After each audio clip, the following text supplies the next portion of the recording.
ভোরের আলো ফোটার আগেই পদ্মায় মাছ ধরতে জাল ফেলেন জেলেরা। সেই জালে উঠে আসে ২৮ কেজি ওজনের বিশাল একটি কাতল মাছ।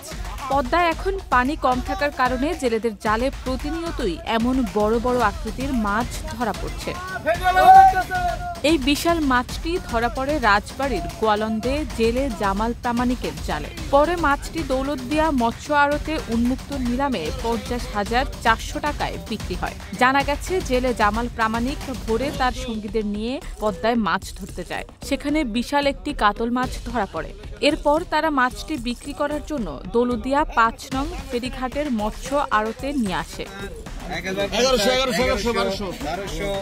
চাঁদনী অ্যান্ড আরিফা মৎস্য আড়তের মালিক মাছ ব্যবসায়ী চান্দু মোল্লা তাজা কাতল মাছটি উন্মুক্ত নিলামে ১,৮০০ টাকা কেজি দরে ৫০,৪০০ টাকা দিয়ে কিনে নেন এবং তিনি জানান, মাছটি বিক্রির জন্য মোবাইলে বড় বড় ব্যবসায়ীদের সঙ্গে যোগাযোগ করে প্রতি কেজি ১০০ টাকা লাভ রেখে বিক্রি করে দেবেন।